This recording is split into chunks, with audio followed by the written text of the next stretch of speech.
TJ news channel.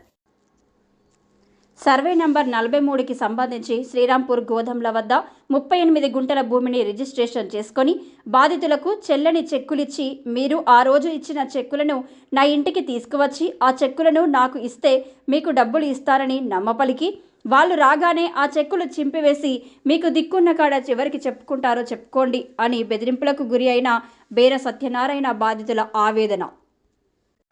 నా పేరు తిప్పన్ పద్మ, మా మామ తిప్పన్ లచ్చయ్య. మాది 43 సర్వే నంబర్లో మాకు 30 గుంటల భూమి ఉన్నది. మా పెద్ద మామూలకు మాకు కొత్తల భూమి అయితే అది మా మామ అమ్మిండు. మా మామూలు వాళ్ళిద్దరు వాళ్ళకి చదువు రాదేమన్నది. మా మామ మాట్ల మా పెద్దతులు మా మామ అమ్మిండు. 10 లక్షలకు మాట్లాడుకున్నారు. 4 లక్షలు భయాన పెట్టిండు. 6 లక్షలు చెక్కులు రాసిచ్చిండు. చెక్కులు రాసిచ్చిన మేము చెక్కుల టైం అయినాక బ్యాంక్ కాడికి పోతే ₹1 కూడా లేదన్నారు. ఇట్లా లేవంటారు కదా, చెక్కులకు పైసలు ఇంటి చుట్టూ. సరే మరి చెక్కులు పట్టుకరా పోరి అని చెక్కులు పట్టుకరా రమ్మన్నాడు. ఇంకోసారి చూడూరి కొంచెం టైం పడుతుంది అని అన్నాడు. సరే అని ఊరుకున్నాం.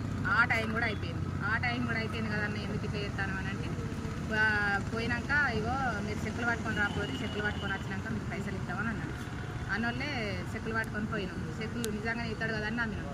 ఆ చెక్కులు తీసుకున్నాడు, సింపు పారేసిండు.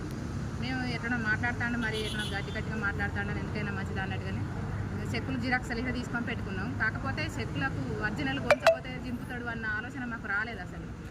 పోయినాక అతను చెక్కులు తీసుకున్నాడు, చింపిండు. మీకు ఇష్టం వచ్చిన అక్కడ చెప్పుకోపోరు, ఎక్కడ చెప్పుకుంటారు దగ్గర కూడా అయితే మేము చెప్పుకోపోరు అన్న వాళ్ళు ఎట్లయినా పోలీస్ స్టేషన్ పోతే న్యాయం జరుగుతుంది కదా అన్నట్టుగా పోలీస్ స్టేషన్ పోయినాం.